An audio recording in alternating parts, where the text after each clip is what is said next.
Obviously, in these days of social distancing due to the coronavirus and COVID-19, we're having to find new ways to do church and new ways to be a community, a new way to celebrate the presence of Christ among us. And I really just wanted to reconnect our hearts together, and so I've been thinking about ways that did not violate the CDC's restrictions.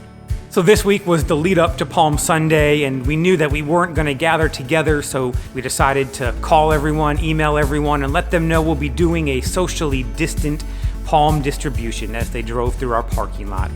Each of us wore a face mask, gloves. We washed our hands several times before even putting on the gloves. We handed stuff through the windows. We were very strategic about doing all this. And we encouraged them to go home and post those palms either on their mailboxes or in their windows, on their front doors, as a way of celebrating from a distance.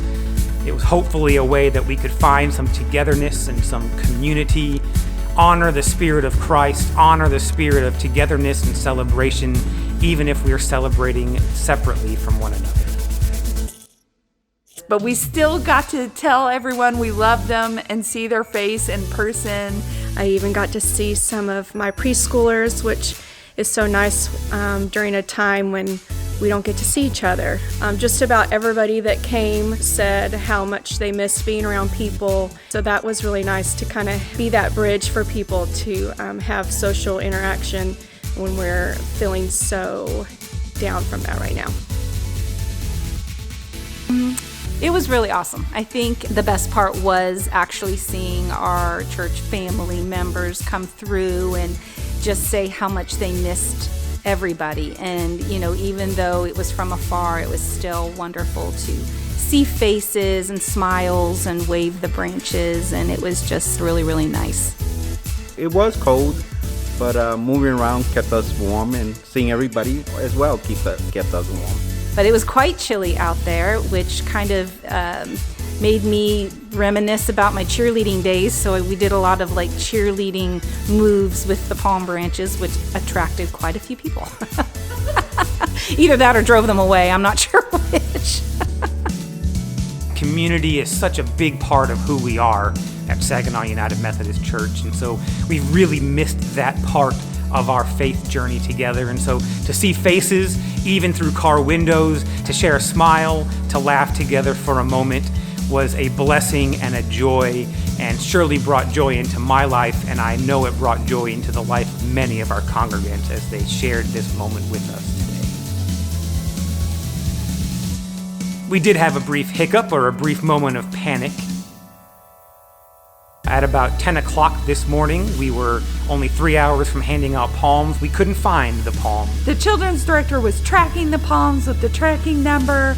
The finance administrator was here in the office listening for the doorbell and watching out for a FedEx truck.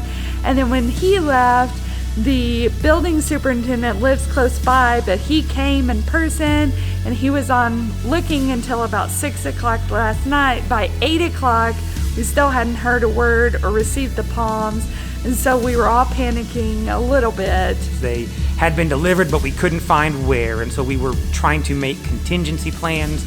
We printed out paper palms with the hopes of we having something to hand out to people. Luckily, though, thanks be to God, we found the palms and everything went according to plan. There was grace in the palms, which is just so funny to say, but it was true. I just want to say to all of my colleagues that are trying new ways of innovating and doing church in these times of social distancing, I'm honored to be your colleague. It's worth it. We did have that minor hiccup with our palms that thankfully got solved, but our worship last Sunday online was an utter and complete failure. But it was still worth it. We gave people a good laugh. We got through it together. And in a weird way, it did bring us closer. We are looking forward to a non-snafu worship service this Sunday, but we tried, and people appreciate that. So keep at it, keep going. We were forced into these circumstances unprepared, but I've been humbled and honored to be a part of a group of people willing to innovate and find new avenues of connecting with each other and connecting all of us to God and to Christ and to the work of the Holy Spirit.